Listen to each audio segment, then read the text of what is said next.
Hey, it's your girl Rajette Speaks here with Narrative Shifts, and I've got an amazing guest named Bobby Moore who is in the house. We're gonna wait on people, of course, but you can say hey and wave to the zero folks that are here right now.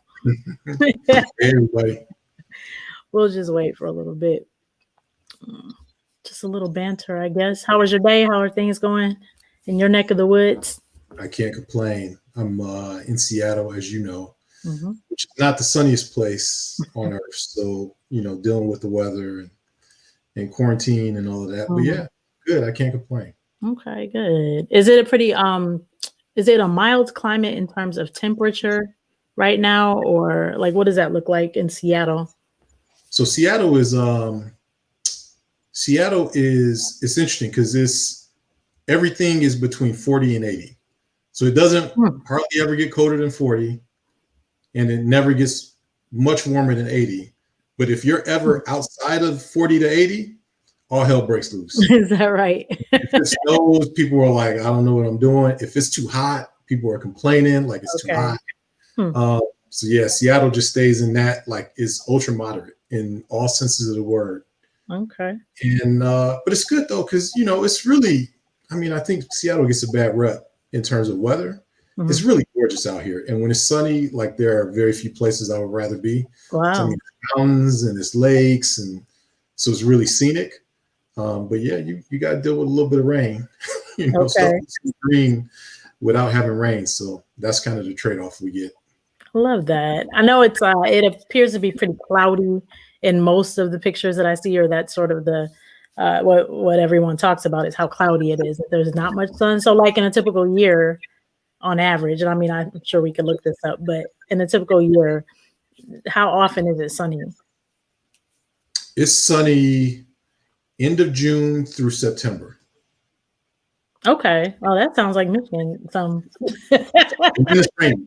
Well, so the difference for me is, like, when we were in school, for example, when we were in Ann Arbor, Yeah. like, it would be snowing, but it would be ultra sunny, right? True. Like, so a lot of sun, it's just snow. True. Here, it's like it actually really doesn't actually rain that much Okay. in terms of, like, just pure amount of water that you get.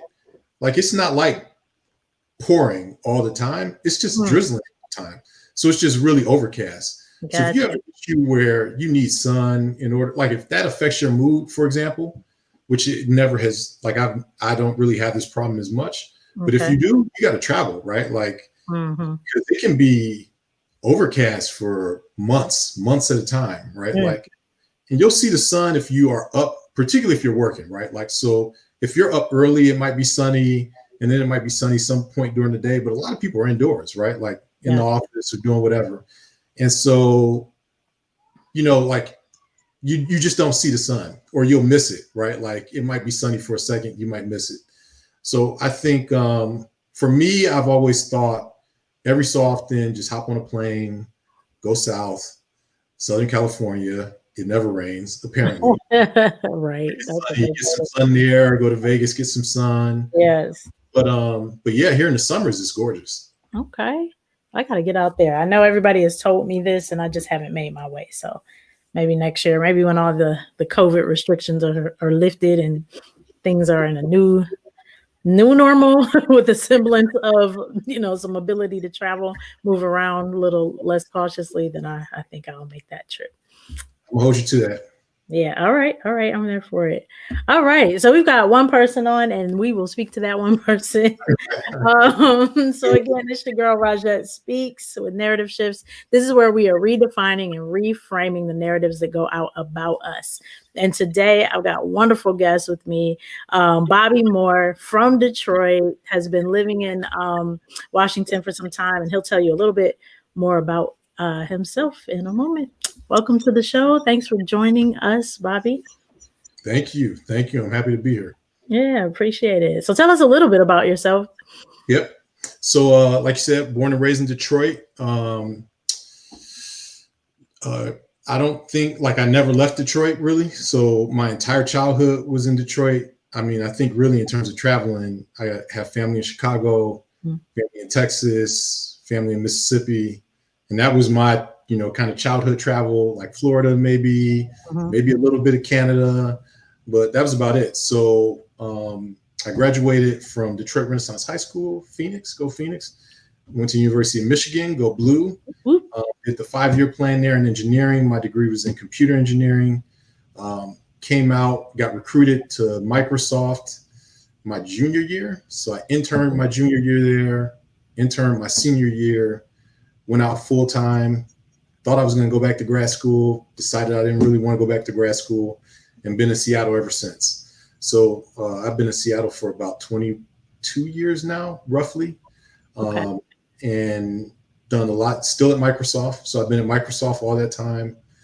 Done a number of different jobs here. Like I said, my degree was in engineering, but I also have done marketing, sales enablement roles, back in engineering, speech writing, just done a lot of different things here at the company. Had a lot of fun. And so, yeah, that's where I am today. I have a wife. We've been married for 13 years, well, I guess for 14 years now, and 2 sons, a 16-year-old son, 5-year-old son. So a lot of space in between those, but yeah, I'm blessed. We're healthy. Yeah. You know, and life is good. I love that. Thank you. I mean, that was such an abbreviated version. I don't know that I could have done it so succinctly. But obviously we met at U of M. It had to be maybe my junior year or going into my junior year, I think. Just as much as I was spending time on North Campus and that kind of thing. It's funny because, you know, you and I were joking a little bit. Everyone always thought I was an engineer because the majority of my friends are engineers, at least college friends were engineers. And to be honest, I had so much fun on y'all's campus. Like North Campus was everything, you know? And so I would get up there and just have a good time. So Bobby and I met there. Really because he was in leadership roles and in a kind of mentoring capacity. It seemed he was just kind of big brother Bobby, but super professional and someone we all looked up to. And so even with my literature, science, and arts backdrop, it was definitely cool to see, you know, young Black men and women in these positions of leadership in the engineering school, which I thought was just so profound. So I'm glad that you're here. It's been a while. Yes. I will just say 2 things. One, it wasn't until yesterday that I knew that I found out that you weren't in engineering. So that is like 20-year-old news. What? So when I said that was the first that you knew that? Wow. I was like, yeah, when I would describe you, I was like, yeah, Jet, remember? She's in engineering and she was a hooper. So that's the second thing that people might not know about you. Right. Jet was a hooper. It was yeah, so that was the other intersection. But yeah, that's interesting. So I never knew that. I thought you were in engineering. And so from my perspective, like I'm not going to change that impression of you. You are in engineering. So we're rolling with that. We can roll with it. I'm good with it. Okay, so I just wanted to connect. Obviously, you know, you're part of our 5-part series on Black men and mental health, and we've had some really substantial and good conversations surrounding this lately. I think it was the summertime when I created kind of a poll on my Facebook page, and you chimed in when I had asked, you know, if anybody saw the value in it and kind of asked some specific questions. And so I just want to hear a little bit about kind of your thoughts on mental health awareness or just even kind of what you have gone through, obviously, personally, but what your thoughts and ideals are around mental health as we know it clinically. Okay. Yeah. So, as we talked about, we had this conversation. For me, I didn't have a concept of therapy growing up, you know, like, so grew up in Detroit. Detroit's all Black. So all the people, you know, all my friends, all of my, you know, the adults around, you know, everyone I knew was Black. And I think growing up, the way that I was internalized how you deal with things is you don't have your business in the street, right? Like, so you take care of internal problems internally. And so like, I didn't, you know, and I won't even say it was really a, you know, ultra negative thing or had like much of a stigma, at least at that point when I was younger. It just wasn't a thing, right? Like I didn't hear anybody saying like, oh, I'm going to therapy for X, Y, or Z. I just didn't hear about it at all. So really the idea of even having those types of interactions was introduced to me more from a professional perspective. So when I got to Michigan, so I guess maybe when I got to Microsoft, the idea of coaching and mentorship and things of that nature, which I would say is kind of less clinical, but to me more in the same direction. That was all introduced to me at Microsoft, where particularly as an African American coming to Microsoft at the time when I came in, which diversity was a big initiative at that point, which again would have been 20 years ago. There was always this idea of, okay, if we're going to recruit talent to Microsoft, Black talent, and we're going to keep them, we better make sure that they have a community and coaching, right? Like, because if you don't, like, then you'll have, you can recruit, but you can't retain. And so there was this idea of retaining, and part of that was you need to have mentorship and coaching. And so then the idea of coaching to me was more like a professional area. Okay. And it resonated because, back when I was in Michigan, that was what we did for each other, right? Like we would coach each other, we would mentor each other, we'd have groups of people that would kind of engage and, just help make sure that we were on top of our stuff from a academic perspective, and that, we weren't losing our own identity up in Michigan, which is, a lot of Black people there at the time, but still majority white school. Right. So that, I won't say that it was not formally introduced to me at Michigan, but that was kind of what was happening at an academic level. Sure. Then at Microsoft, it was introduced to me formulaically as a professional development skill. Then later on in life, for me, it was like, well, once you've had people tell you from a professional development perspective, this is how people get ahead, right? Like they figure out what they're good at, they figure out what they're not good at, what challenges they have, and then they get coaching for it, right? Then the mental transition from that to, okay, in my personal life, I need to figure out what I'm good at, what things I'm not good at, and I need to get help for the things that I'm not good at. Then that transition was a little more smooth. So then later in my life, like this idea of getting therapy and counseling and things of that nature, it just kind of made sense logically, right? Like for me, I've always thought I should be a better person each day than I was the day prior, right? Each day, each month, each year. And you can't get better if you don't have people help. Like the analogy I use is, so my son is 16. Okay. And he's really into basketball, or at least he was. He's still very into basketball, not as much as he was, but maybe even a year or two ago, it was like, okay, what type of help are you getting with your skills? Are you doing skills development? Who are you working with, right? Like what trainer is working with you? And as you start to meet more and more people, you realize like these high level athletes, they're not going into their job trying to figure out how to get better without having coaches and trainers and things of that nature. Well, so if it's good for athletics, right? Like, and these, all these people we admire, right? Like the LeBrons and the Kobe's and the rest in peace and Jordans, like they all have trainers and things that are helping them. Like, why wouldn't you do that for yourself in other areas of life? And then particularly for me, from a personal perspective, that was the way that I would rationalize and say, like, look, if I need help with something, then, I'm not going to avoid getting help from people outside of my household who have experience and can, give me the guidance that I need.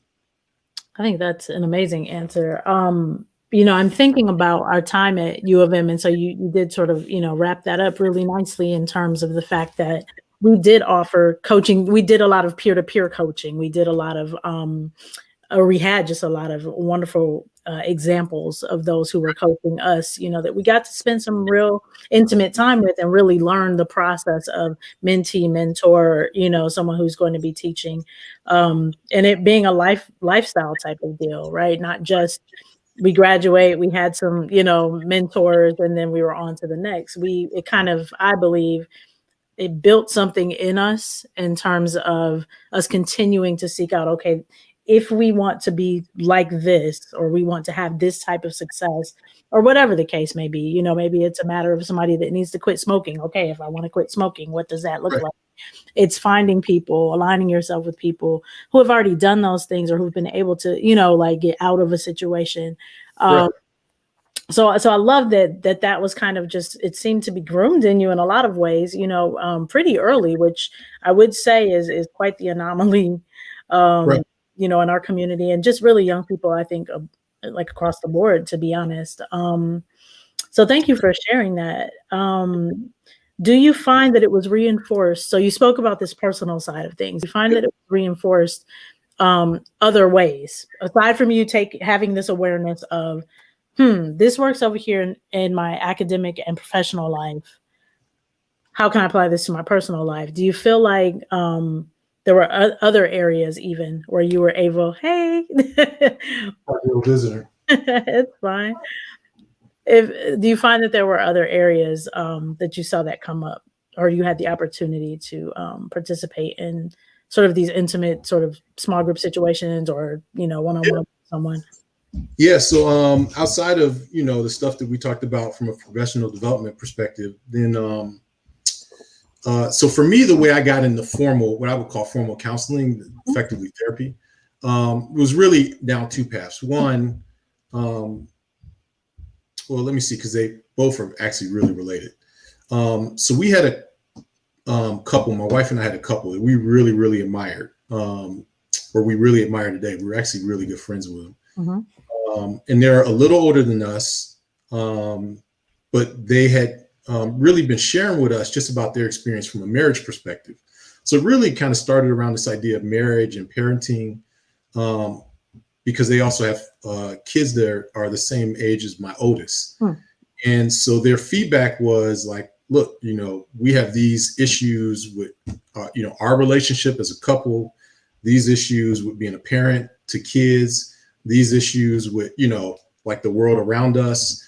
And that put us in two directions. Number one, from a marriage perspective, they were saying like, look, we get counseling for these things. And so we were like, well, if it's good for them, right? Like, we have a lot of admiration for them. If it's good for them, then it's good for us. So that was one of the first steps, was marriage counseling for my wife and I, which broke out into personal counseling for me, which I'll talk a little bit about. And then the second stage of that was that same couple, we started going to church with them. And so then from a spiritual perspective, one of the doctrines of the church is how you come together as a small group, you support each other, you hold each other accountable. And so then that also translated into some other experiences that were, you know, like small group areas where we're coaching each other and, again, holding each other accountable. And then men's groups that kind of the same thing, where we're holding each other accountable and counseling and helping each other. So I would say a lot of that was from, and it wasn't just this particular couple. It was a couple other couples that we had around us that we really respected. They all were kind of saying the same things. This couple in particular were really kind of giving us that guidance of, okay, like, you know, here's how we handled our issues. If you're having something similar, then you need to, you know, go off and do that. And then the church structure with the small groups really reinforced that. That's awesome. I think the small group structure in church, not, you know, and I know all of our listeners are not necessarily like church attenders, right? But that small group dynamic, I know my first exposure to it that really opened me up to therapy, you know, in the clinical sense, actually came from that. So I did not grow up in the church. A lot of people know that side of me. Like, I wasn't raised in the church. It wasn't until really, I had to be maybe like 28, 29, right in there, when I started going to a particular church in California. That was where I saw the difference, even culturally, right? And so predominantly Black church, you know, that I was affiliated with when I was here, Pentecostal backdrop, like, there wasn't much said in the way of counseling, right? And certainly not, you know, back then, right? And then you fast forward, and I'm at a church that actually my pastors were white, but it was a very diverse pastoral staff. So like, I had I believe a Ugandan pastor, a Polynesian pastor, you know, it was like across the board. We had some wonderful diversity. And I think for me, when I started realizing that there were tons of people who had this small group experience that I had heard nothing about until then, all I knew was kind of like, okay, people go to Bible study, people might go to one, like an AA group or something like that. But in terms of everyday life type stuff, like Right. finances or Right. maybe somebody's grieving, like the grief group, all these different groups. And when I started seeing that, I was like, wow, there must be something to this. My first experience with it was I was like, y'all just out here opening, y'all just telling all your business to everybody. And so it was so foreign and strange, the concept, right? But after I started seeing people's lives get changed truly, and then, myself having the opportunity to, share with someone and seeing them be moved and get something from that and vice versa. That's when I was really sold on the idea of, even just small groups for even behavioral health, right? It's like, or like for you guys, like it's just you guys, like the fellas get together, that's a small group, Right. and being No, able because I remember, we used to, or we still do, but I guess now maybe I'm on the other side of it, where you do have these small groups and people are just sharing, right? Like sharing their struggles, their issues. And that for me was maybe the most foreign part of it, which is maybe even a little more foreign than if I get in front of somebody in a one-on-one situation, then it's like, okay, nobody's around, I'm just going to talk to you.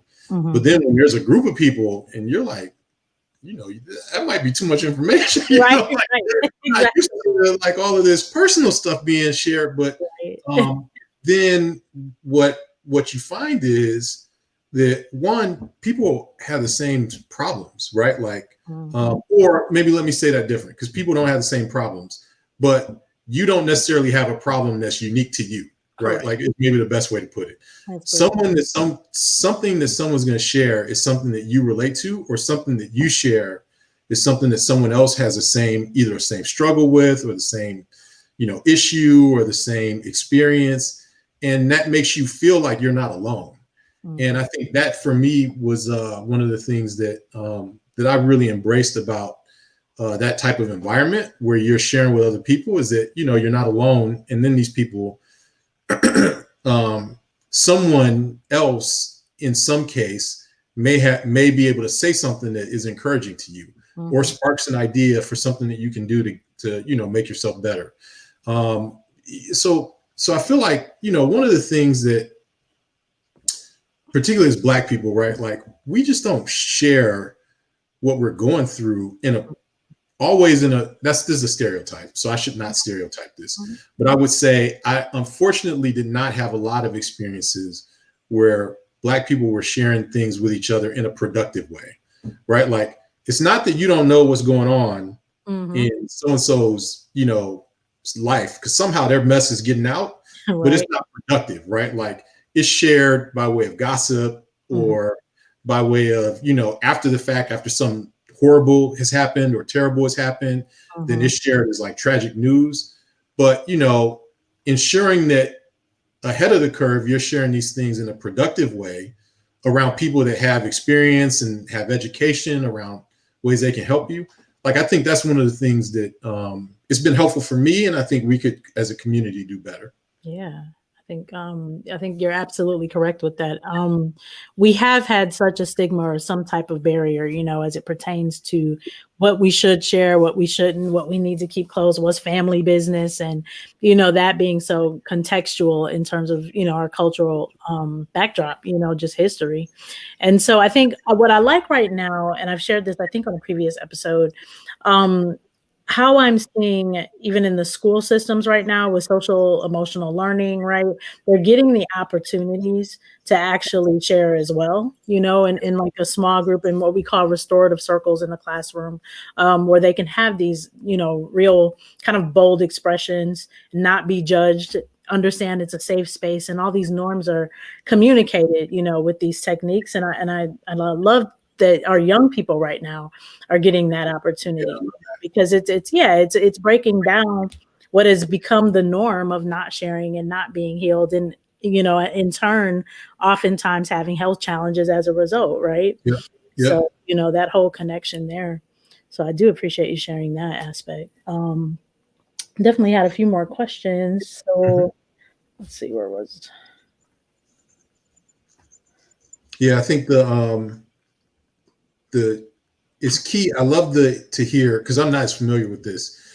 I love to hear that it's being introduced in schools, because I think that just accelerates the growth. Like, I can imagine for me, like if I was where I am now as a young person, like how much further I'd be along today than I am now, right? Like, I've been on this journey.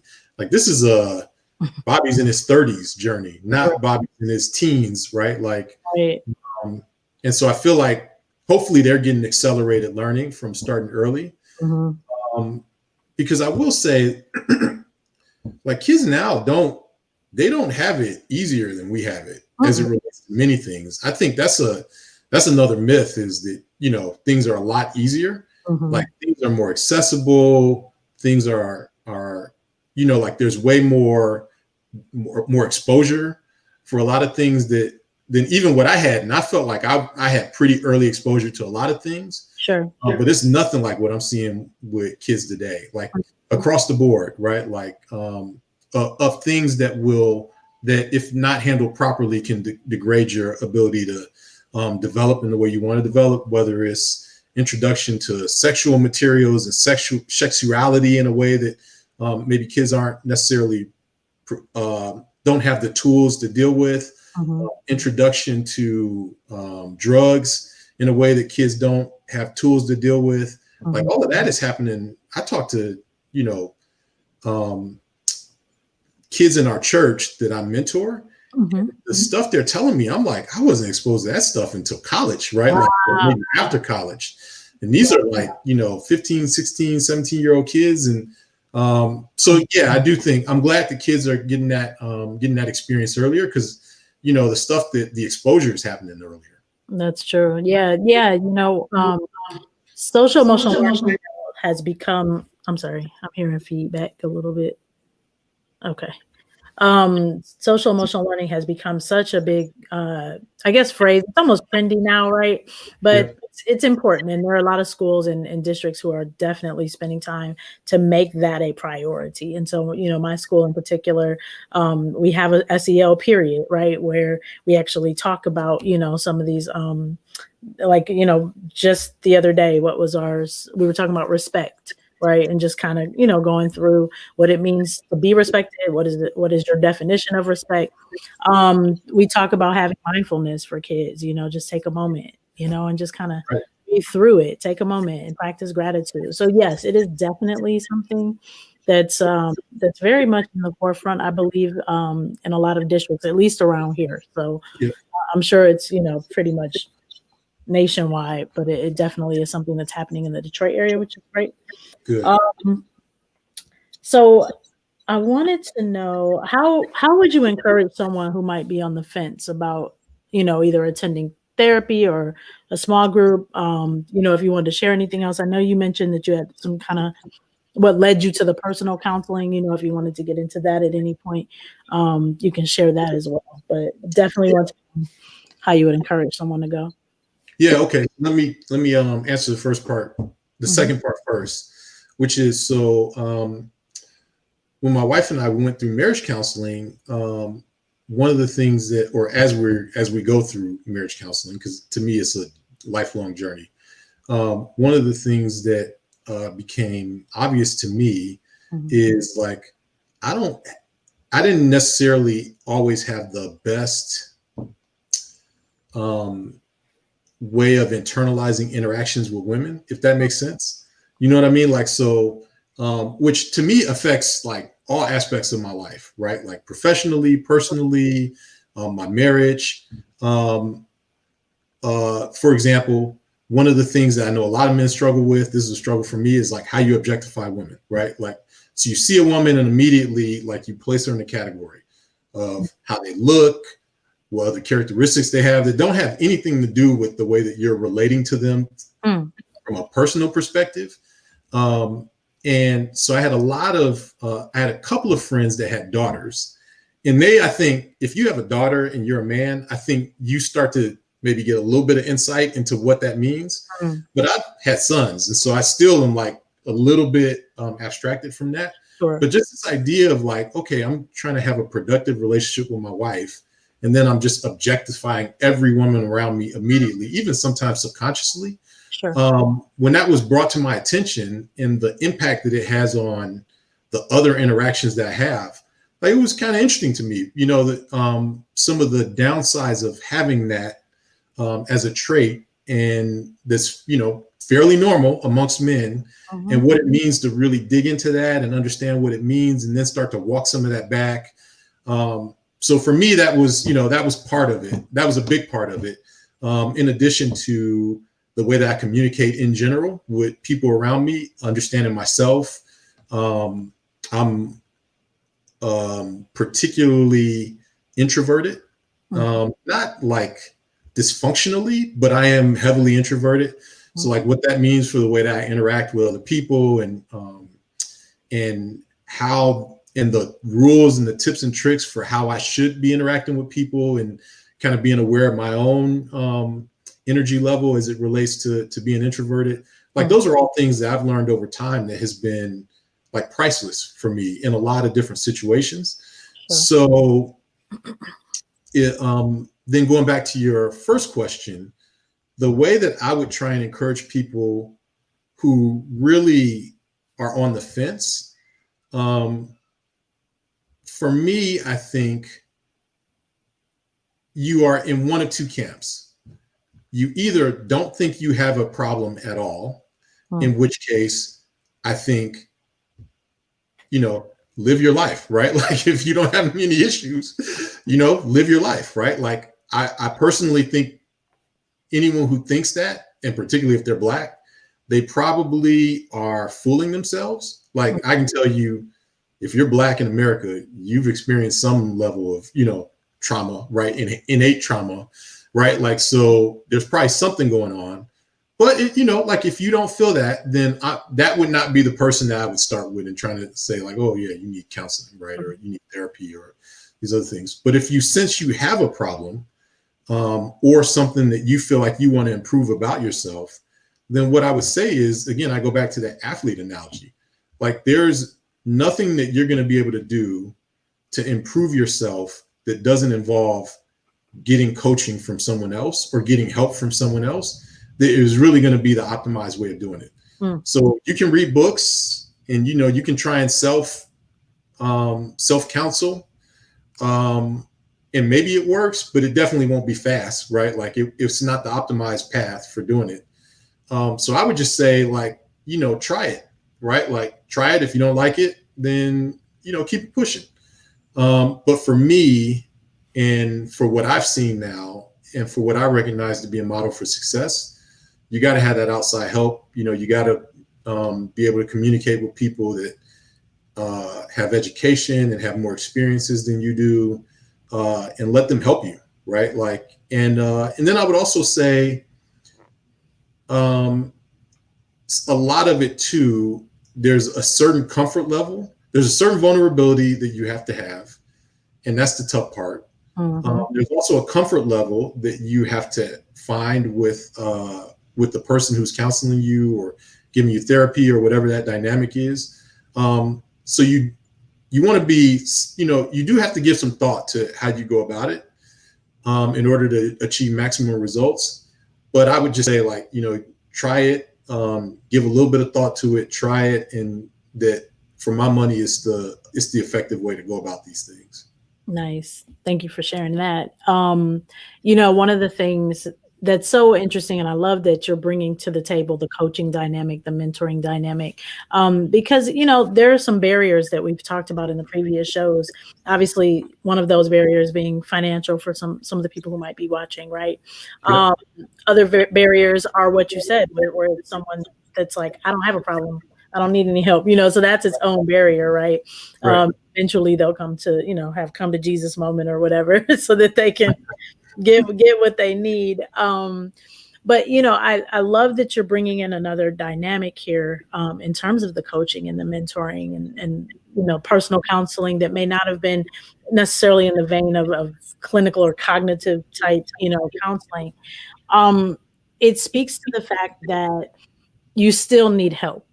Sometimes we go through life and we feel like we got this. We can just do what we need to do, focus here without any help. And we've talked in previous episodes, and most of us know that we need somebody in this world, right? Right.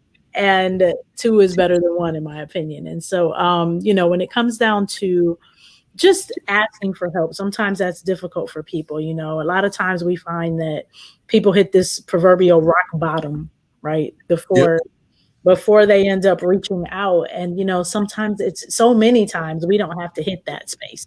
We don't have to be that far down. We can be proactive or slightly even reactive, reactive, so that we can make these decisions ahead of time so that we're not, in this huge bind, really trying to figure out how we got here. Right. And so I love that you're speaking to that side as well. So for someone who kind of is in that camp, let's say they haven't been someone working for Microsoft for 20 something years, but they're working every day, maybe a couple of different jobs. What would you recommend if they can't get counseling, if they can't really get in there, maybe they can't afford it, maybe it's a time thing? What do you recommend? Just from black male to black male, black parent, black kid, what do you recommend in terms of trying to have a healthy, mental health aspect? Yeah, I think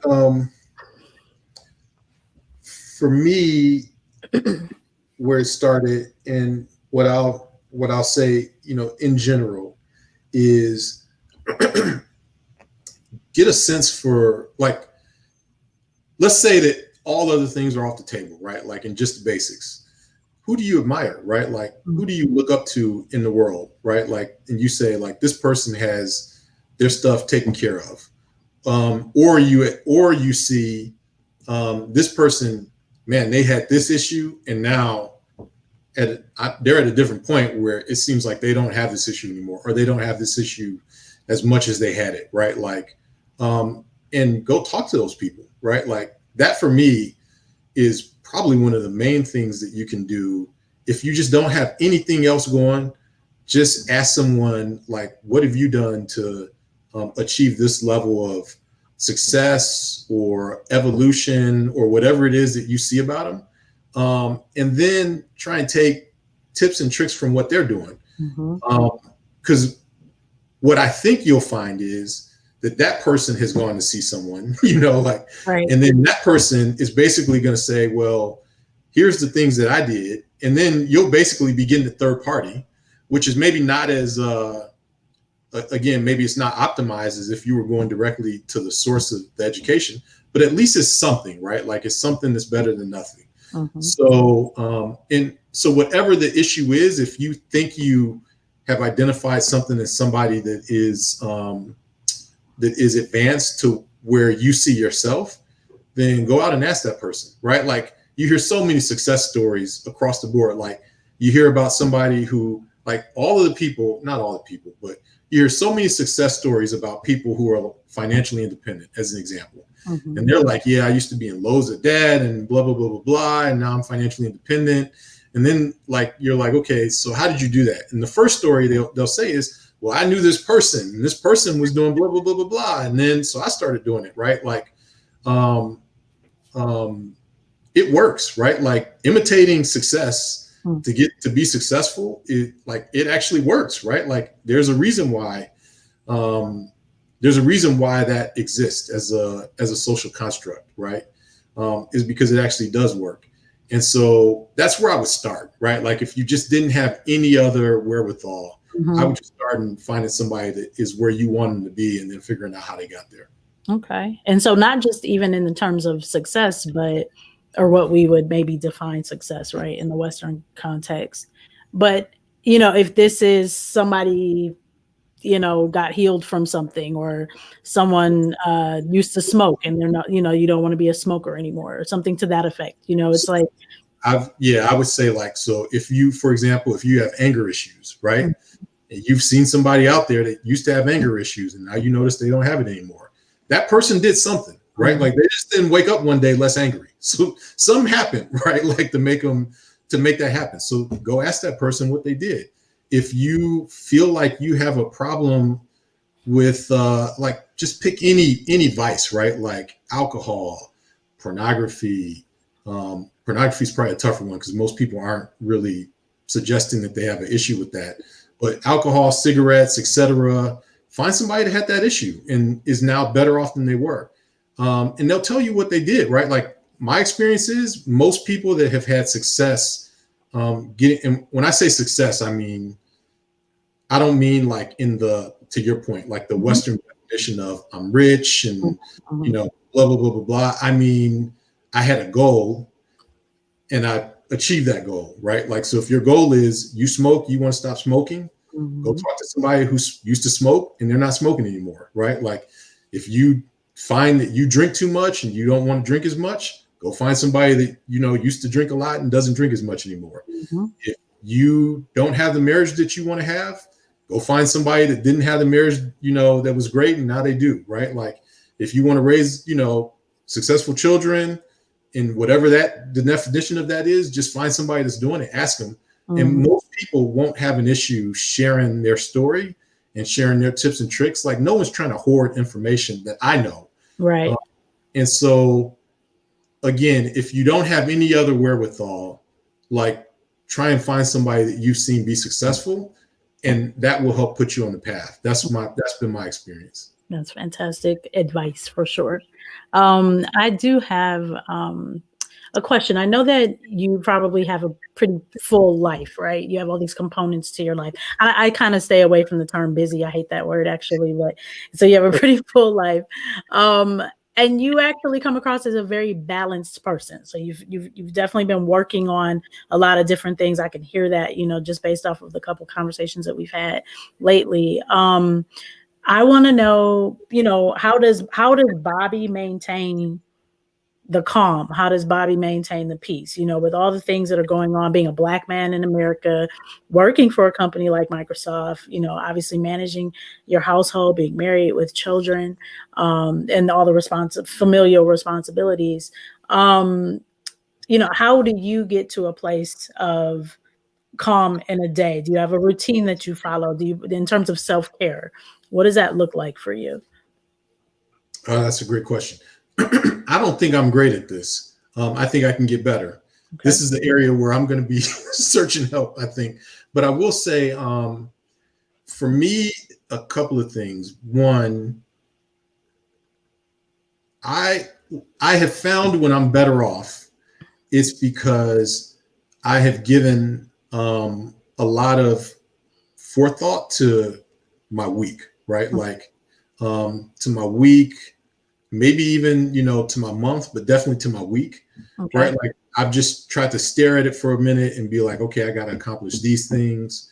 You know, I'm going to have these kind of rough hours or these rough days in this week and just kind of mentally prepare myself beforehand. And I think that helps a lot, right? Like, because I don't feel like then every situation is not something that's just bombarding me, right? Like that I didn't see coming.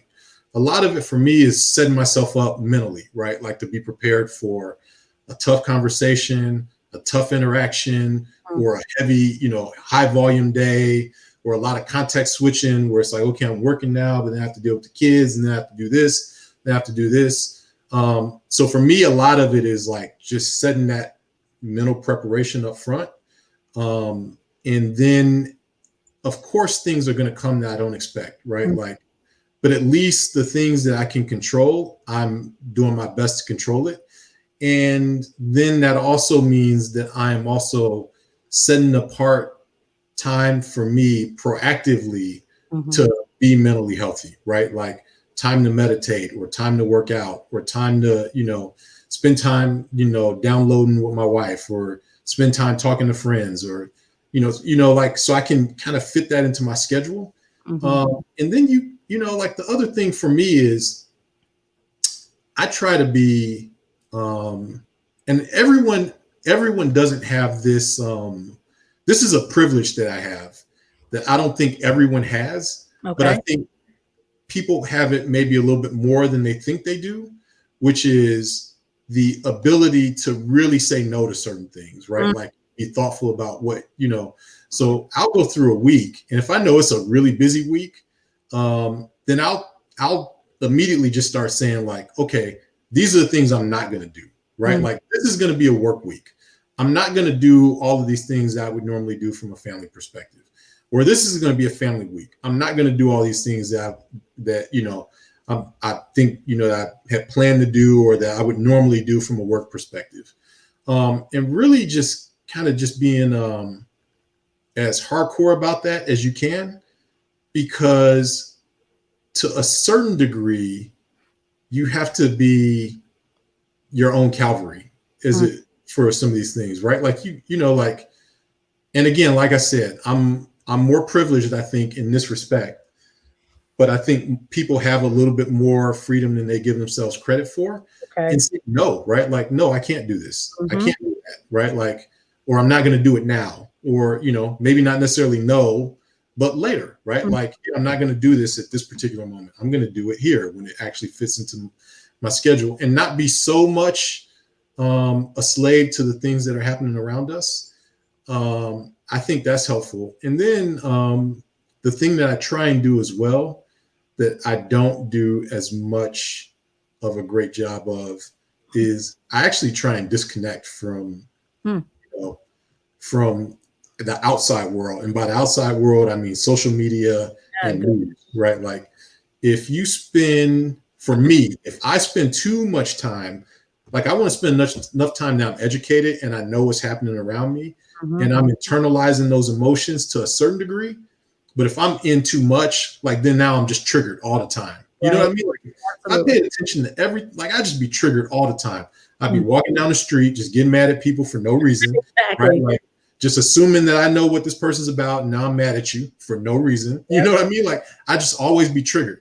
And so like I try and distance myself from that a little bit, Mhm. so that I don't overdo it. And so that I'm not overly emotionally invested in things that are happening around me that I really can't control. That's awesome. So what I'm hearing is you're definitely an advocate for protecting your peace. That's what that sounds like. That's a phrase I tend to use. Well said. Yeah, I'm taking that. Also have it protecting your peace.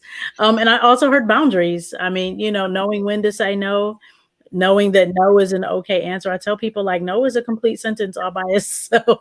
Yep. It communicates what it needs to communicate. And, some of us do have a problem saying no, or we feel like we do need to be the slave to the things around us, I think is how you phrased it. And really, I think it's more about building a condition to say no. I think Yep. it's a condition, right? We're conditioned to say yes to a lot of things because of the external stimuli that's coming in that suggests that we should, right? And so Yep. sometimes that no is so necessary. And it Or takes some practice. Go ahead. yeah, or no, or not yet, right? Yep. Like not yet is as good an answer as any, right? Like, and for some people, it's better than no. It's This is like, true. yeah, I will definitely do that. I'm just not going to do it right now, right? Like, I'm not going to be able to do it in this time frame, right? Like, that's to me, that's a perfectly acceptable answer to Mhm. give to someone else in order to, set boundaries. Yeah. If it's something you really want to do for somebody, but you just can't do it in that moment without overloading yourself, Mhm. then it's better off for all parties. I found in the long run, if you can be honest about what you can and can't do. Oh, absolutely. I heard you say without overloading yourself, that phrase. And so, that's so key because so many of us on a daily, basis, particularly in the West, and I make these references just because I've had the opportunity now to live, Southeast Asia, and there's nothing West about it except the tourism spots. Right. Everything else Right. cut is very Thai and very East. And so, in terms of culture, and so our pace here is so much more aggressive than a lot of places in the world, to be honest. We're just constantly go, go, go, go, go, go, go, always, in an input output situation, and driving something to the next big thing. That's kind of just Right. always the pace. And, I love that you said, it allows you to set boundaries or the boundaries help you not overwhelm yourself. I think you Right. said something like that. And that's key. I mean, I was what, 30, I think 35, 34 when I first understood and began to learn about the concept of boundaries Right. and how they are healthy ones, and no is okay. And Right. you can set very clear ones for people. And I think, it may come with practice for some folks, because maybe Yep. it hasn't been something that they're used to. I mean, I was just in a conversation with someone the other day about a gentleman who, and we were talking relationships, and the thing is, this particular gentleman didn't have good boundaries, right? And in the way that he was coming off, with my friend, and I'm like, how old is he? And it was so interesting to just hear that, this guy's like around 50 and still just without these boundaries. Because Yeah. if you're not setting them for yourself, if you're not identifying what they, Yeah. I always tell people, if you can't respect your own boundaries, I actually can't expect them to respect mine, right? Right. If they Right. haven't put any in place and they're bleeding off into everywhere else, then there's no way that they can actually adhere to what you expect or put out as boundaries. And so Right. I think as a result, though, sometimes there can be deeper conflict because of that, right? Right. That's when someone misinterprets your no as something much more personal, right? Right. Yeah, I think so a couple of things. One, Mhm. where I was introduced to boundaries was therapy. So, like another, another point for therapy. Right. Um, but for me, like the way it was introduced was there's a sports saying, right? Like the best ability is availability, right? And in the sports context, it's really about people who get injured a lot, right? Like, so if I play a sport and I'm great, but I'm injured, then I'm not playing. So I'm not helpful. Like I can be Michael Jordan on the court, but if my legs always hurt or my back's hurt, like I'm not Michael Jordan, right? Like I'm not producing. So in that context, in life, if you're not available, then you're not able to accomplish the things you want to accomplish. And if you're not setting boundaries and you're getting overwhelmed, then eventually you're going to get injured. You're going to get, psychologically injured. And that takes a lot of forms. And you see it, it in terms of unhealthy eating and unhealthy living.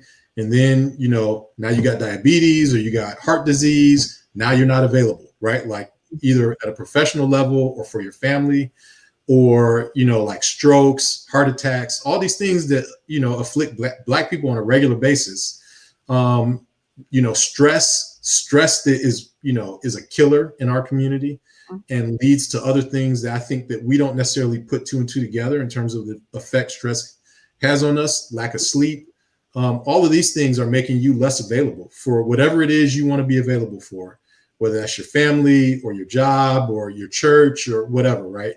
And so for me, I go back to, the best availability. The best ability is availability.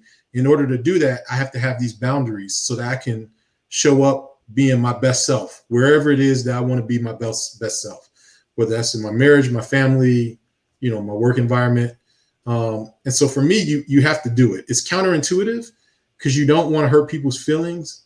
But by the same token, like I'm doing you a favor by taking care of me, right? Like so that I can be a better me for you. And so you got to respect that. And if you can't, then, we got to change the dynamics of our relationship. That just is what it is. I think most people will get it, right? Like most people inherently understand, and those people who don't, you got to do it anyway. I love that. That was an excellent way to kind of wrap up everything for the day.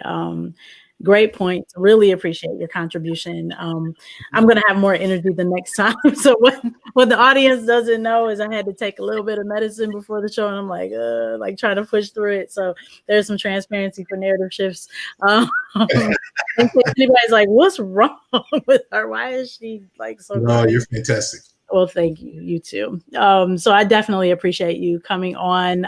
We'll definitely have to catch up again, maybe another time, another episode, another topic a little bit later. But I appreciate you just carving time out of your schedule. I know you're on Pacific time right now, so really appreciate you just kind of concluding your workday and then jumping right in here. Like such a blessing. So thank you so much. No problem. I appreciate it. Thank you for having me. I mean, it's I admire the work that you're doing. This is like, these are important topics, right? Like for us to talk about as a community. So I love that this is what you're, that this is what you're pulling together, that this is what you're doing, because it's needed and nobody else is doing it, right? Like, so I appreciate you, much respect. Let me know how I can help. I'm happy to be there however I can be. I appreciate it. Thank you so much, Bobby. All right. Thanks everybody for joining us. You'll catch either the rebroadcast or hopefully you joined us live tonight. All right. Take it easy.